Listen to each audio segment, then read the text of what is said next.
안녕하세요, 여러분. 어,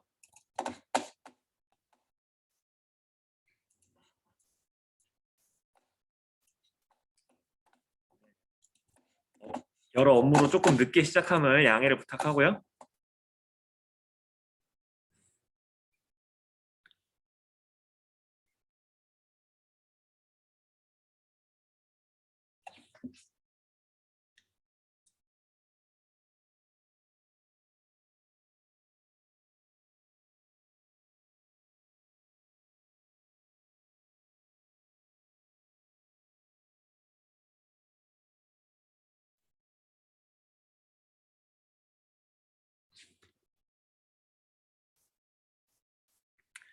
지금 잠시만요, 여러분. 세팅 좀 하고 시작하겠습니다. 들어오신 분들, 네, 바로바로 그거 좀 남겨주세요.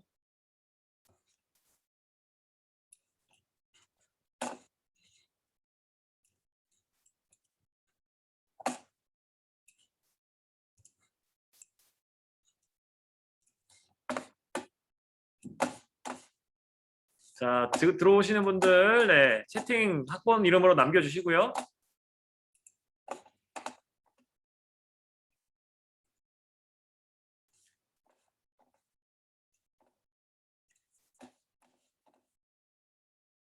네, 저희가 지난 시간에 어디까지 했었냐면,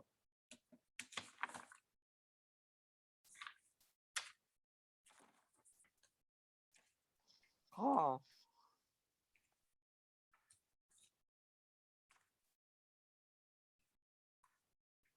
109쪽까지 했네요, 여러분들. 자, 109쪽 펴주시고 같이 한번 네, 진도를 나가 봅시다, 여러분들. 자, 그래서 여러분들 우리가 핵심적으로 알아야 될 게 뭐냐면 이 동학농민운동이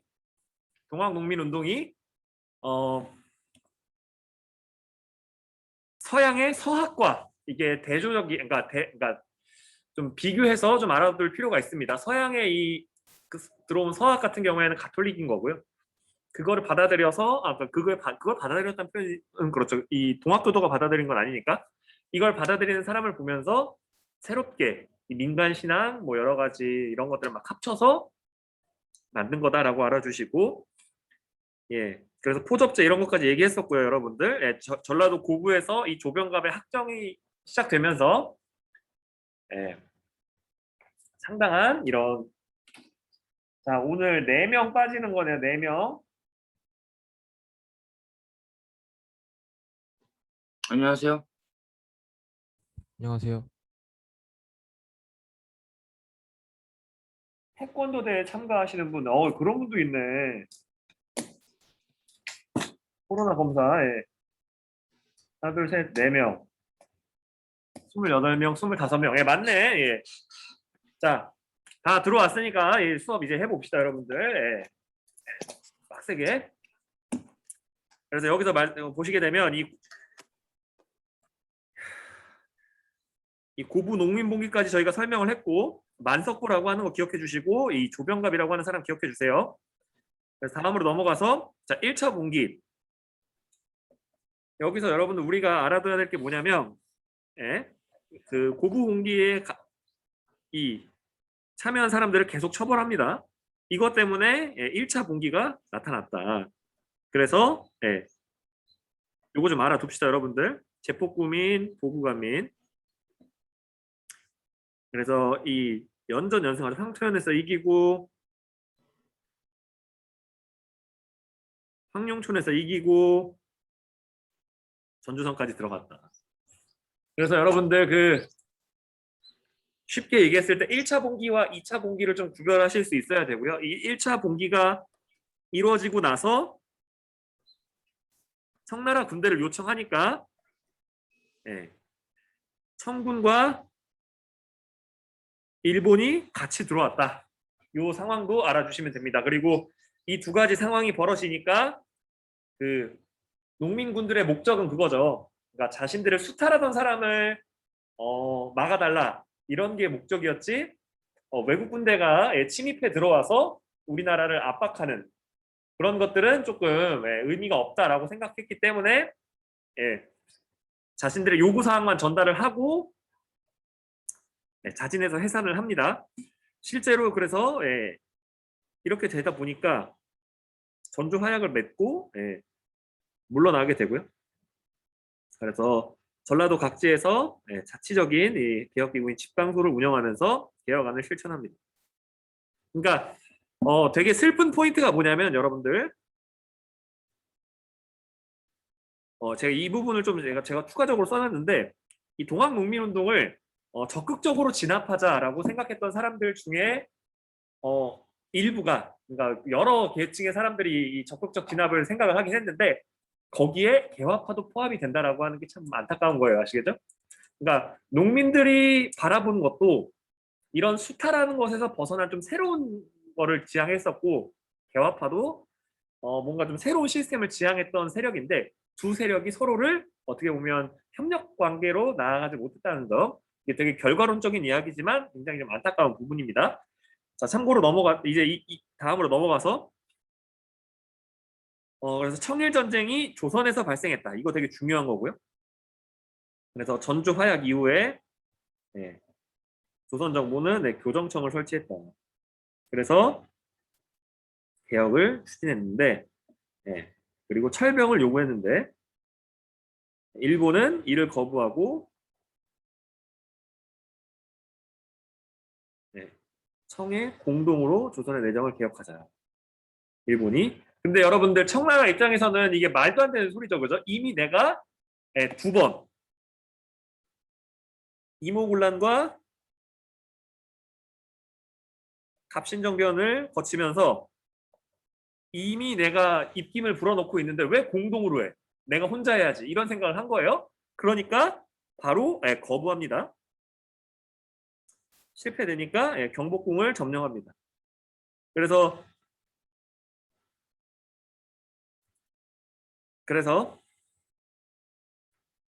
아산만에 상륙해 있던 청나라 군을 공격하면서 이제 청일전쟁이 시작되고요. 그래서 이 성안전투에 이어서 평양전투, 황해전투에서 대승을 거두면서 청해 본토까지 진격해서 이제 위순과 웨이하이까지 점령을 합니다. 그래서 여기서 이제 일본이 이기고요. 이 시모노세키 조약을 체결해서 청나라한테 배상금도 물리고 이 영토를 이게 말해서 뺏어오게 되거든요. 근데 이 뺏어온 영토를 이 러시아를 중심으로 해서 프랑스, 독일이 같이 간섭을 해서 일본을 압박하니까 랴오똥반도를 청에 돌려주고 보상금을 받게 됩니다. 그래서 요거 때문에 어떻게 보면 이 러일 전쟁에 어떻게 보면 뿌리가 씨앗이 자라게 됐다라고 알아주시면 좋을 것 같고요. 그래서 여기서 보시게 되면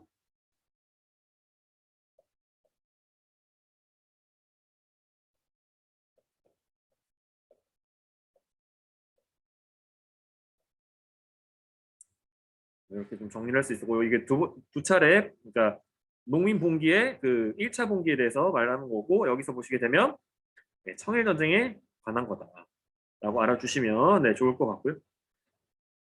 그래서 2차 봉기는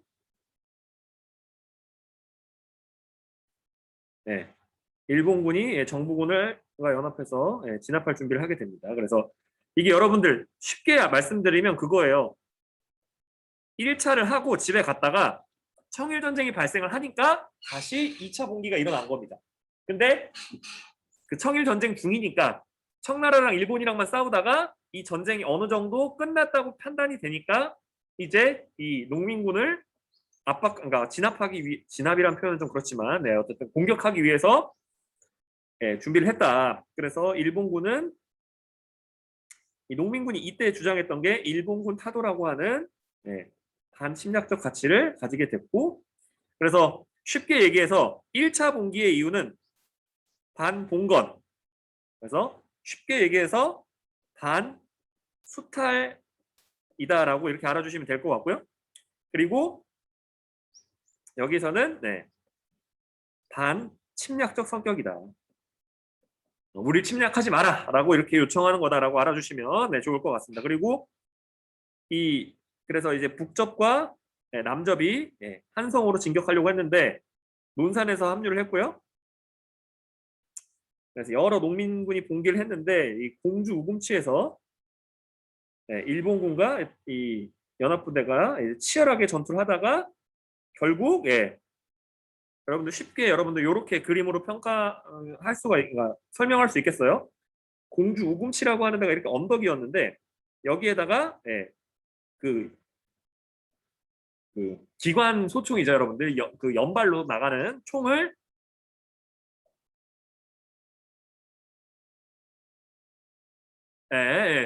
조금 늦게 들어온 거는 괜찮습니다 여러분들 메시지 잘 남겨주시고요. 그리고 여기다가 기관총을 이게 조선군과 일본군이 이렇게 설치를 하고 일본군의 기관총이죠. 그런데 이제 농민군들은 이 언덕 위를 점령하려고 몇 차례 시도를 하다가 결국 대패를 하게 됩니다. 그래서 참 안타깝게 되고요. 그래서 전라도 각지에서 농민군을 진압하고, 그러니까 이 농민군의 그 저항의 대상이었던 이 양반과 향리들이 민부군을 조직해서 농민군을 공격합니다. 그래서 1894년 12월에 전봉준, 김계남, 손아중 등에게 지도자들이 체포되게 되고요. 그래서 처형되고, 그래서 나머지 농민군들도 진압되면서 끝이 나게 됩니다. 그래서 참 이런 거 보면 안타깝죠, 여러분들. 그러니까 조선의 그런 그 지배층들은 자신의 그런 권리와 이런 통치에 지배한다는 명목 하에 지배한다는 게 마음에 안 들어서 진압하려고 했던 거고 일본은 이제 간섭을 더 적극적으로 하기 위해서 소위 말해서 이런 진압에 적극적으로 참여를 한 게 된 거죠, 여러분들. 그래서 내정 간섭을 그래서 그렇게 알아주시면 될 것 같습니다. 그리고 양반 중심의 신분 질서가 이제 개혁하려는 이 반봉건적 성격이 있다. 그리고 외세 침략을 물리치려는 것, 그리고 반침략적, 반봉건적, 그리고 패정개혁안과 이 패정개혁안이 가부개혁의 일부 반영됐다. 그리고 의병에 가담하신 분들이 나중에 항일 의병 투쟁으로 계승됐다. 그리고 이 항일 의병 투쟁하셨던 분들이 거길로 가는 거예요, 여러분들.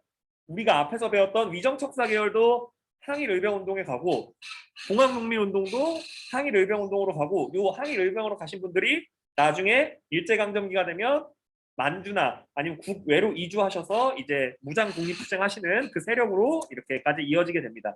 그래서 이 동학농민운동이 막 결과적으로 보면 이게 실패를 했죠. 처참히 실패를 했지만 이 우리가 적극적으로 무언가를 해야 된다라고 하는 이런 동기부여, 그러니까 시도의 첫 번째다. 그러니까 그 농민들과 일반 백성들이 뭔가를 하려고 하는 것의 첫 번째 시도이다라고 이렇게 알아주시면 좋을 것 같고요. 그래서 이때 당시에 동학농민운동과 이제 청나라에 있었던 태평천국 운동을 비교해 놓은 건데 이런 공통점이 있다 정도만 알아주시면 좋을 것 같습니다. 그리고 이런 종교 조직이라는 이런 특징, 1, 2, 3 그래서 그렇게 좀 알아주시면 좋을 것 같고요.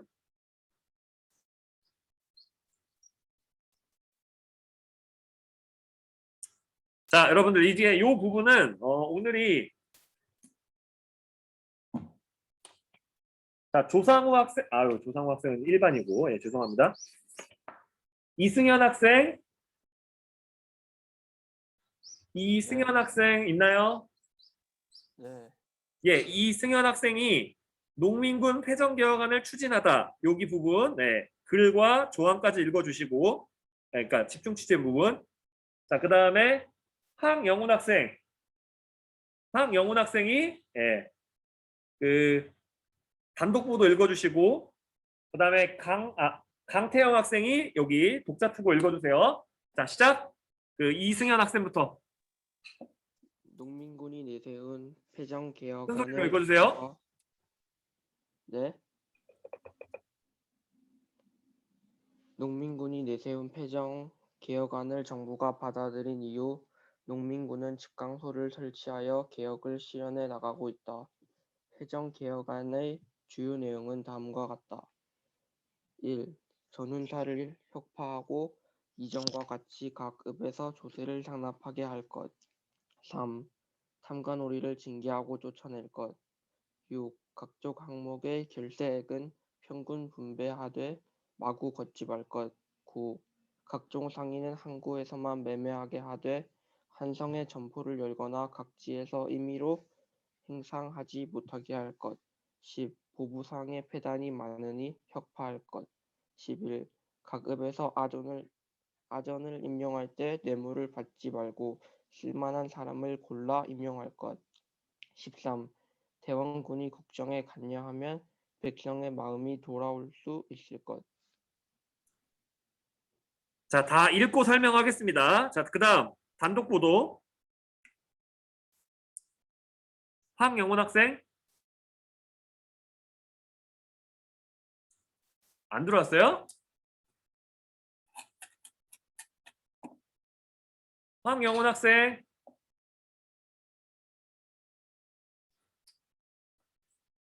아, 이게 너무 무반응인데. 자, 그러면 고승범 학생이 좀 읽어주세요. 그 예? 어디를요? 고승범 학생이 단독 보도 좀 읽어주세요. 법무화분 재판관의 정봉준 신문 기록 입수. 정봉준이 전라도 순창에서 체포된 뒤 한성으로 압송되어 재판을 받았다. 본지는 현장에서 정봉준의 신문 내용을 취재하였다. 재판관, 작년 3월 고부 동지에서 왜 민중을 크게 모았는가? 고부 군수의 수탈이 수만 양이라 민심의 원한이 섰다.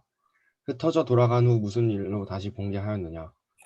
지능부사 이용태가 조사 해임자로 우리 읍에 와서 백성을 동학로라 칭하여 체포하고 그 처자식을 잡아 사륙을 행했기 때문이다. 전주 화약 이후 다시 군사를 일으킨 이유는 무엇인가? 일본이 도성에 군대를 파견해 임금을 놀라게 하니 나라를 사랑하는 마음으로 이병을 일으켜 일본군과 전투를 벌이고자 하였다. 네, 다 읽고 한 번에 설명하겠습니다. 자, 강태영 학생 읽어주세요.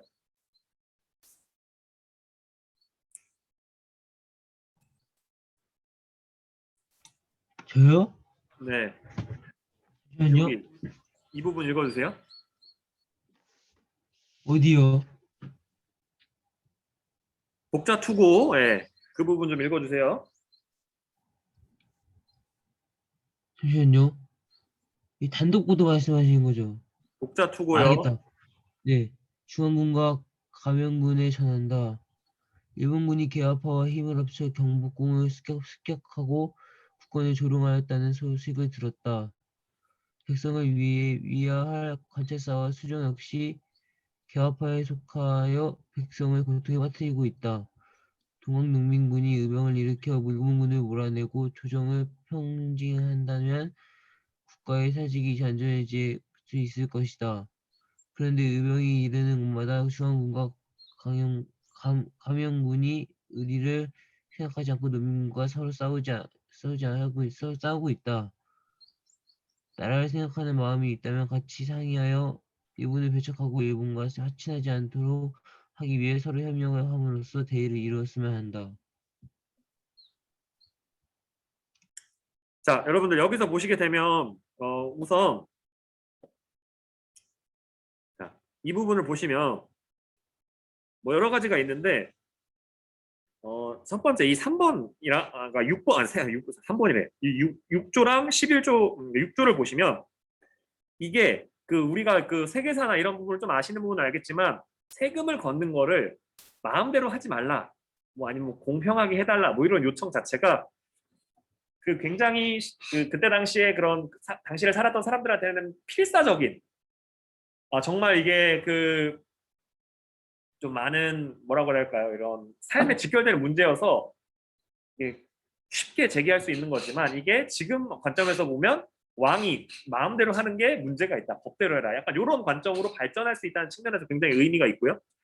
그리고 여기서 보시게 되면 이 대원군 아저씨의 그 통치력이 얼마나 좋았는지를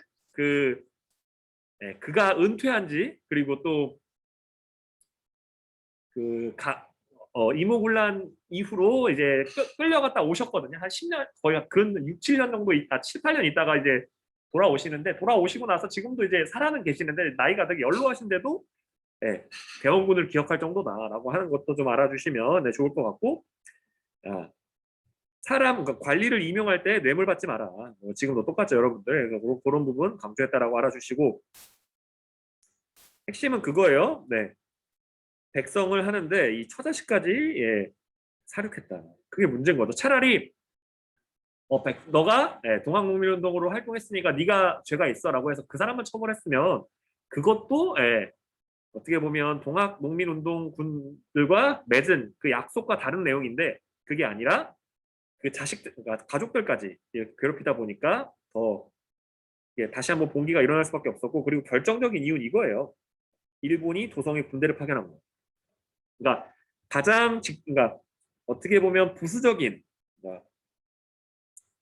그러니까 큰 가장 근본적인 이유가 요건 거고요. 그 다음이 바로 이 처자식 관련된 부분이다. 이렇게 알아주시면 좋을 것 같고요. 다음으로 넘어와서 일본군이 개화파와 힘을 합쳐서 이게 어떻게 보면 그때 당시에 일반 백성들과 일반 그 대부분의 사람들이 느끼는 관점이었어요. 개화파들이 나라를 개혁한다라고 하면서 일본군과 협력해서 국왕을 괴롭히고 있다. 고종 임금님을 그때 당시에 고종은 아닙니다. 어쨌든 임금님을 고종이라고 하는 시호는 돌아가신 다음에 붙는 거니까 어쨌든 임금님을 괴롭히는 거다라고 생각을 했고 그래서 의병이 가는 곳곳마다 중앙군, 감영군과 여기서의 의병은 그거죠, 여러분들. 동학농민군, 네. 동학농민군이 의병을 일으켰다. 그래서 이렇게 된다라고 알아주시고, 감영군, 그러니까 조선의 이런 관군이라면 우리가 나라의 침략을 막기 위한 거니까 같이 싸우자, 약간 서로 협력하자, 뭐 이런 얘기 했다는 거 알아주시면 좋을 것 같은데 잘 안 됐죠, 여러분들. 그래서 여기서 보시게 되면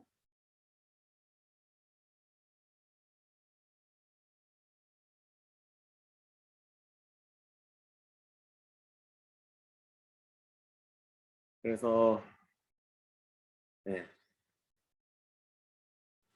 자, 여기 첫 번째 내용이 여기에 되는 거죠, 여러분들. 그 내용을 같이 한번 봅시다, 여러분들.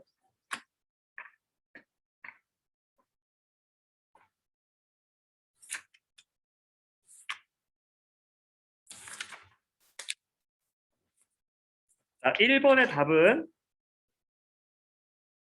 요게 1번의 두 줄이 답이 되는 거고, 자, 두 번째 개화파는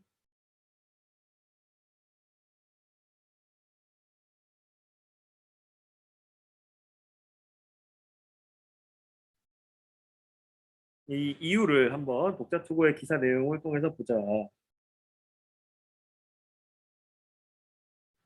그러니까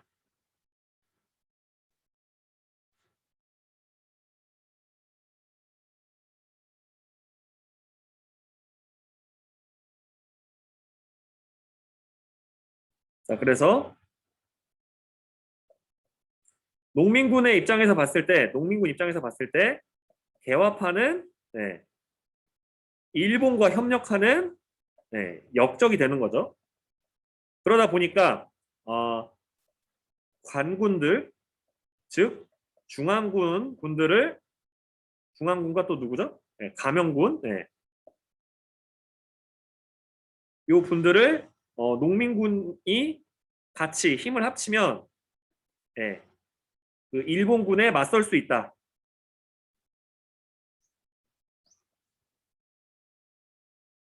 이렇게 생각을 한 거예요, 아시겠죠? 근데 실제로는 그렇게 안 됐죠, 여러분들. 그렇게 알아주시고요.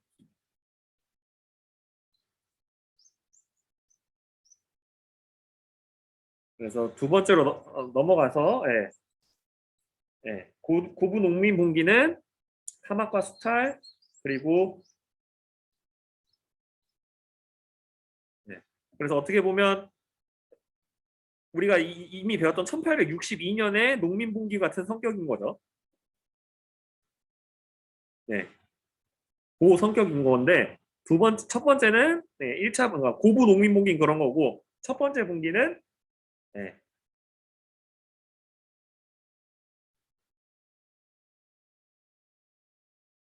민씨 일족의 부정부패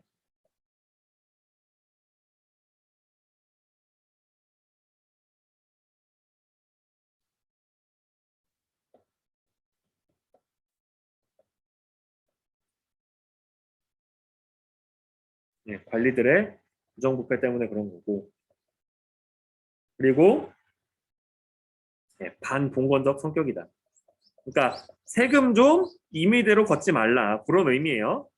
아이고, 죄송합니다.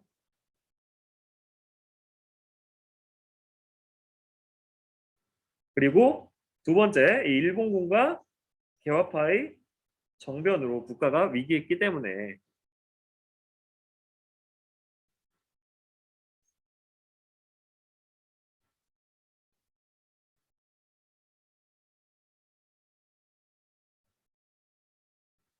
국가 위기가 발생했기 때문에 그래서 반침략적 성격이 있다. 그렇게 알아주시면 좋을 것 같습니다. 그리고 다음으로 넘어와서 현장과 그 기록. 그래서 고부에서 농민 봉기한 다음에 황토현 전투 요거는 좀 한번 알아둡시다. 여러분들 아시겠죠? 우리가 제가 그 조선시대 처음에 배울 때 얘기했잖아요. 그 임금님의 그런 순서를 개괄적으로는 우리가 완벽한 암기는 아니더라도 최소한 태종 다음에 세종이고 세종 다음에 몇몇 왕들이 있습니다만 그 다음에 중요한 왕이 세조고 그 다음이 뭐 성종이고 뭐 이렇게 중요한 왕들의 순서 전후 관계는 좀 알아야 되듯이 이 부분도 여러분들 여러분이 이걸 학습하고 나서 한국사를 이게 완전히 손을 떼면 좋겠지만 이게 공무원 시험을 볼 수도 있고 여러 가지 사람 앞일은 모르는 거잖아요. 그렇게 되면 요 흐름을 좀 알아두시면 그러니까 그렇게 좀 알아두시면 익숙해지시면 굉장히 도움이 될 겁니다. 그래서 요걸 일단 좀 말씀드리고 그래서 전봉준의 옛집이 있는데 전봉준도 여러분들 몰락한 양반이에요. 네. 그래서 한 칸짜리 집이었다. 네. 그래서 이걸 복원해 놓은 거고 그리고 농민군이 관군을 기습해서 큰 승리를 거둔 거다. 1963년 세웠다. 그래서 그렇게 좀 알아두시고요. 정읍이고. 그리고 다음으로 넘어와서 이 황룡촌 전투에서는 전봉준이 이 홍계훈이 이끄는 정부군을 선제 공격 격파한 후 빠르게 북상했다. 그래서 그렇게 좀 알아주시고 그리고 전주 활약을 체결한다. 왜냐하면 비교적 쉽게 점령했다. 국민군은 비교적 쉽게 점령했다. 청군이 개입해서 전주 활약을 맺었다. 그리고 논산으로 집결해서 척외의 전선을 동참하자 호소했다. 충청감사 박대순에게 상소를 올려. 그렇지만 우금시 전투에서 관군 플러스 일본 공군에게 패하게 되고 자 여러분들 요 비석 이름을 통해서도 우리가 알 수 있어요. 공산에서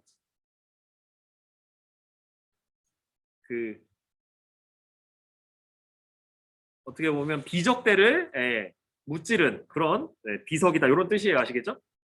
기자라가 이게 어떻게 보면 이 세운 돌이다라고 하는 거고 그래서 그런 걸 좀 보면 이때 당시에 사람들의 인식이 굉장히 그 농민군에 대한 그러니까 지배층 입장에서 본 농민군에 대한 입장이 굉장히 부정적이었다라는 걸 알 수 있고요.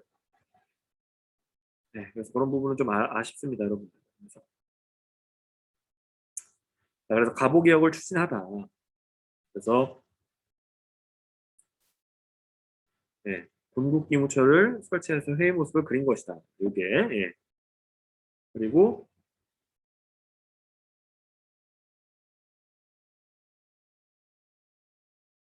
국왕의 모습은 보이지 않고 신하들끼리만 모여서 논의하고 있음을 알 수 있다. 가보개혁이 약간 210건의 개혁안을 처리했다. 좀 알아주시면 좋을 것 같고요. 그래서 과거개혁 때 추진된 근대개혁에는 어떤 것들이 있을까? 여러분들 대표적으로 우리 몇 가지만 적고 넘어갑시다, 여러분들. 이때 여러분들 과거제가 사라지고 신분제가 폐지됩니다. 요 두 가지만 좀 알아둡시다. 이게 어떻게 보면 조선이라 부를 수 있는 뭐 정체성이라고 부르는 건 좀 그렇긴 합니다만 어쨌든 나름 중요한 그런 가치들이잖아요. 뭐 신분제도나 아니면 뭐 이런 것들이. 근데 그런 것들을 다 없애게 되는 그런 모습이 나왔다라고 알아주시고, 그래서 그 내용을 잠깐 좀 보시면 1차 개혁. 그래서 여러분들 그 1차 개혁과 2차 개혁을 구별하는 그런 걸 좀 해보시면 좋을 것 같습니다. 그리고 1차 개혁과 2차 개혁 사이에 우리가 그 배웠던 그런 경복궁 쿠데타나 이런 청일전쟁 뭐 이런 것들이 있고 막 이런 거예요, 여러분들. 그래서 그렇게 좀 알아주시고 같이 보도록 하겠습니다. 그래서 농민군과 전주화약을 맺은 뒤 체결한 이 교정청을 설치해서 독자적 개혁을 추진합니다. 근데 여기에 경복궁을 점령하고 흥선대원군을 앞세워 김홍집을 수반으로 하는 새로운 정권을 수립합니다. 그래서 이 새 정권이 그러니까 어떻게 보면 경복궁 쿠데타랑 관련된 그 1차 개혁이라고 알아주시면 좋을 것 같고요. 이게 이 교정청을 없애버렸다. 이 관계에 알아두시면 좋을 것 같고요. 그래서 새 정권은 군국 기무처를 설치하고 그리고 갑신정변의 개혁안과 공항농민군의 요구를 일부 수용한 개혁 법안을 제정 공포했다. 그래서 이걸 1차 개혁이라고 얘기하고요. 정치 분야에서는 중국 연호 대신 대국 기년. 자, 이걸 원년으로 해서 표기했다. 그 전에는 제가 얘기했다시피 우리가 아는 뭐 유명한 사람 얘기합시다. 뭐 강희 그 황제 연호인데 강희라고 요 사람 뭐 예를 들어 뭐 1년 뭐 17년 뭐 이렇게 표기를 했다라고 한다면 이게 아니라 이거 청나라 황제예요. 이게 아니라 이제는 개국한 지 몇 년인지 표시하는 그런 방식으로 바꿨다. 그리고 국내부를 설치해서 왕실과 정부 사무를 분리했다. 그래서 국왕의 권한을 제한했다. 자, 여러분들 저희가 그거 정리했던 거 기억나나요, 여러분들? 고종의 정치 파트너. 첫 번째로 흥선대원군, 두 번째로 민시정권, 세 번째로 개화파, 그다음 네 번째가 스스로가 되는데 지금 아직까진 개화파인 거예요, 아시겠죠? 근데 이 개화파가 그러니까 그 나왔던 시기는 민씨 정권을 무너뜨리려고 했던 갑신정변 때는 워낙 급진적이고 왕권을 제한하려고 하다 보니까 고종이 소위 말해서 이게 굉장히 놀라게 되고 이번에도 놀라게 되는 거예요. 국왕권을 제한하니까 아시겠죠? 고종 입장에서는 국왕의 권한을 강화하면서 즉 그 중세나 전통 시기에는 그 왕의 역할을 잘 못했던 일본의 왕이 일본이 근대화하는 과정에서 적극적인 이런 그 권한들을 갖게 되거든요. 그리고 그 권한은 일본이 침략 전쟁을 진행할 때는 더 강력해지게 되거든요. 그래서 황제권을 강화하면서 그 부국 강병을 추구하면서 나라를 강화시키자 이런 거를 고종은 바랬던 것 같은데 그 일본의 지원을 받은 이런 개화파들은 그런 왕권 강화와 부국 강병 같은 이런 요소들을 추진해 줄 수가 없었던 거죠. 그것 이외의 것들을 주로 많이 합니다. 그래서 그런 것들 좀 알아주시고요. 그래서 기존의 6조를 8아문으로 개편했다. 그래서 경무청을 중심으로 해서 경찰제도를 도입했다. 사관원을 비롯한 언론기관과 과거제를 없앴다. 이런 것들도 좀 알아주시고요. 그리고 토지와 산림, 광산을 외국인에게 매매하지 못하게 하였으나 일본에게는 넘겨주기로 합니다. 이게 참 한계죠, 여러분들. 친일적 성격. 그래서 경제 분야에서는 분야별로 좀 잘 알아두세요. 재정을 탁지하문으로 일원화했고 여러 조세 항목을 지세와 호세로 통합했다. 여러분들 지세라고 하는 건 땅에 대한 거고 호세라고 하는 건 사람에 대한 세금이에요. 아시겠죠? 그래서 그렇게 좀 알아주시고 조세 급납화 이제는 이걸 돈으로 낸다. 그러니까 급납화라고 하는 게 그냥 돈으로 낸다라고 알아주시면 돼요. 아시겠죠? 예, 금납이 여러분들 금으로 납부한다라고 해서 정말 금으로 냈나 보다라고 할 수 있는데 그게 그때 당시 화폐 그거라고 알아주시면 될 것 같습니다. 그리고 은본위 화폐 제도를 도입했다. 은화와 동전을 발행했다. 이런 것들 좀 알아주시고요. 또 사회 분야에서는 신분 차별을 없애고 노비제를 폐지했다. 그리고 조혼을 금지하고 과부의 재가를 허용했고 그리고 가혹한 고문, 연좌제도 폐지했다. 그리고 공문서를 공문 또는 국한문 혼용을 사용하도록 했다. 그래서 그 개혁 정치를 했을 때 그거를 누구나 보고 이해할 수 있게 한문으로만 쓰는 게 아니라 이렇게 조금 혼용해서 썼다라고 알아주시면 좋을 것 같고요. 청일전쟁 중 일본의 조선에 대한 정책 여기서 보시게 되면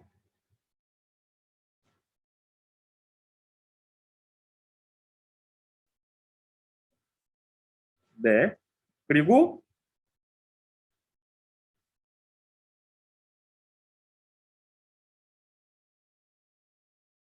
이게 핵심이에요, 여러분들.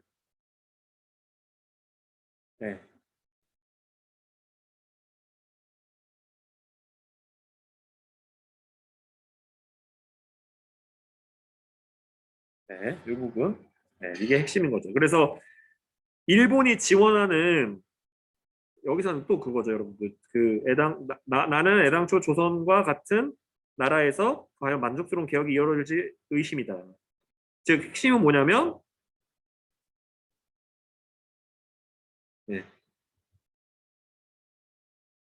요 상태를 좀 알아주시면 돼요. 아시겠죠? 일본이 그러니까 전쟁 중이기 때문에 그러니까 군국기무처라고 하는 걸 만들긴 했는데 전쟁을 계속 해야 되니까 그 성격 자체가 친일적이긴 하겠죠. 일본이 만들어준 거니까. 그렇지만 나름의 그때 당시 필요한 것들을 쭉쭉쭉 진행할 수 있었다. 근데 이제 대원군의 실각과 2차 개혁에서는 성격이 많이 달라지죠, 여러분들. 그래서 승기를 잡게 되자 조선의 내정에 적극적으로 간섭했습니다. 그래서 일본은 흥선대원군을 물러나게 하고 박영효를 불러들입니다. 그래서 구성된 김홍집, 박영효 연립내각은 군국기무처를 폐지하고 2차 개혁을 추진합니다. 그래서 1894년 12월 종묘에서 고종은 종묘에서 자주 독립의 맹세를 하고 국정개혁의 기본 강령인 홍범 14조를 반포합니다. 이를 통해서 청에 의존하는 관계를 끊고 국내의 자주 독립을 선포했다. 근데 여러분들 이게 참 슬픈 게 뭐냐면 이거를 그러니까 주장하는 목적이 정말 그 조선의 독립, 조선의 그러니까 이런 발전 이런 것들을 목적지로 삼은 게 아니라 청나라와의 관계를 공식적으로 부정을 하면서 누구와의 관계가 더 중요하다라는 거를 그러니까 일본이 어떻게 보면 침략적으로 이게 다가오는 거를 어떻게 보면 쉽게 그러니까 방해 없이 진행하고자 이런 것들을 했다라고 보시면 좋을 것 같고요.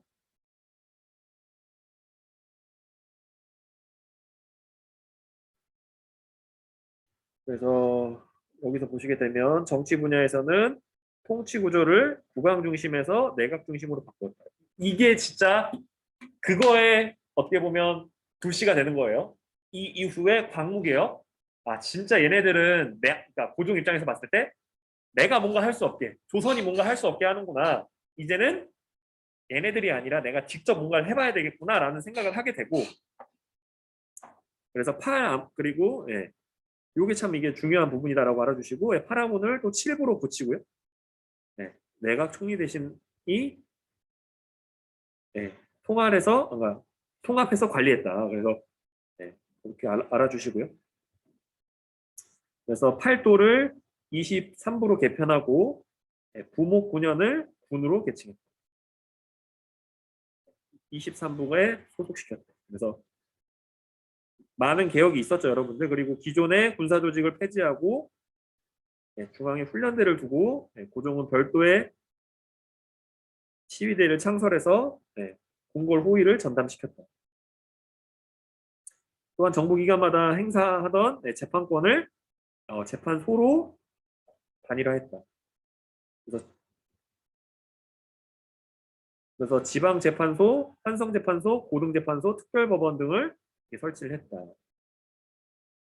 그래서 경제적인 분야에서는 근대적 예산 제도를 도입했고 관세사와 징세사를 설치해서 조세를 그러니까 관세사는 여러분들 쉽게 얘기해서 무역을 한다거나 뭐 상업 행위를 하는 어떻게 보면 기업이나 아니면 뭐 개인이 아닌 뭐 단체들을 대상으로 한 거라면 이 징세서는 그 세금을 세금을 받는 이런 일반인들에게 그런 역할을 했다라고 그냥 이렇게 좀 참고적으로만 알아주시고요. 그래서 조세 징수 업무를 맡았다. 그리고 유기 전에 공납제를 폐기하고 독점 상권을 지니고 있던 보부상 단체인 상리구급도 없앴다. 그래서 여기서 보시게 되면 보부상을 통합해서 관리하는 기관인데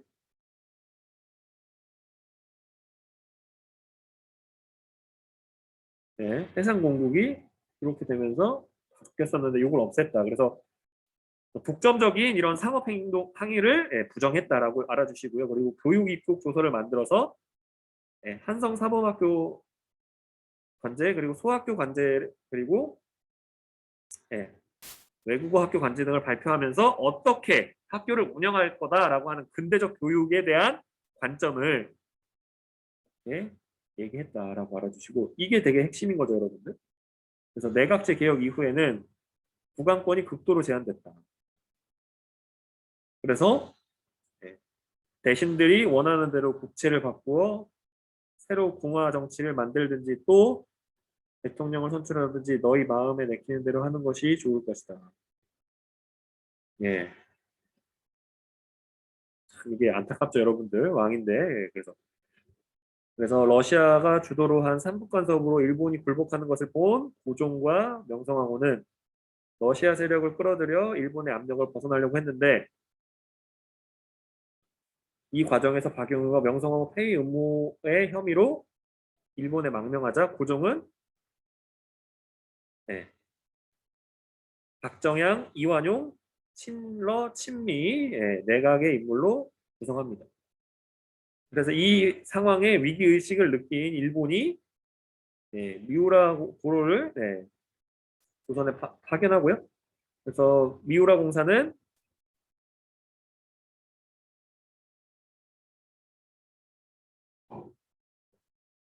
일본 낭인들, 해산당 훈련대 무관들을 경복궁에 침입시켜서 명성황후를 살해합니다. 그래서 이게 을미사변이라고 하고 여러분들 하나만 말씀드릴게요. 여러분들 명성황후라고 부르려면 여러분들 대한 제국 성립 이후에 가능합니다. 여러분들 너무 꼼꼼하게 따져서 죄송하고요. 여러분들 그래도 사람이 그러니까 제국이라고 선포하기 전에 나는 황제다. 황제의 부인이 황후니까 그래서 고종이 나 황제입니다라고 얘기를 해야 황후라고 부를 수 있는 거잖아요. 그죠? 지금의 관점에서 보면 그 명성황후를 부르는 게 뭐 그러니까 왕후든 황후든 뭐건 상관없는데 교과서에서 설명해 줄 때는 시해 당할 때 그를 황후라고 부르는 거가 약간 혼동을 불러 일으킬 수도 있다. 아시겠죠? 여러분들 순서상 요거 다음에 아관파천 나오고 아관파천에서 돌아오고 나서 광무개혁하면서 이때 황제라고 스스로 칭하시거든요. 나는 황제다라고. 그러니까 이때부터 이게 1897년인데 이때부터가 가능하다. 그래서 이게 이렇게 좀 알아주시면 좋을 것 같고요. 그래서 명예훼손 재판이 열렸대요. 아시겠죠? 그래서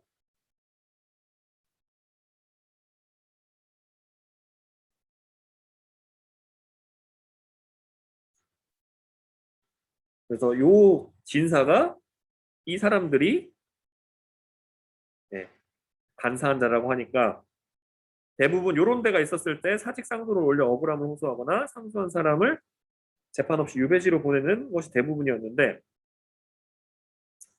장성호를 피고로 해서 고등재판소에서 민사소송을 제기했다. 네. 명예회복금으로 각 1,000원씩 보상하라는 판결을 내렸다.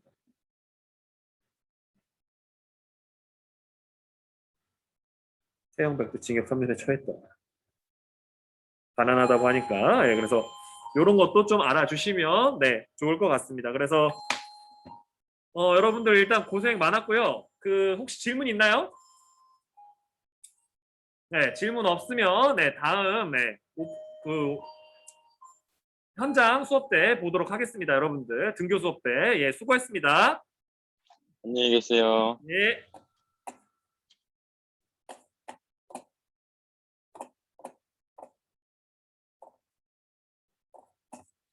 자, 메시지 남겨주고 나가세요. 자, 메시지 남겨주고 나가세요.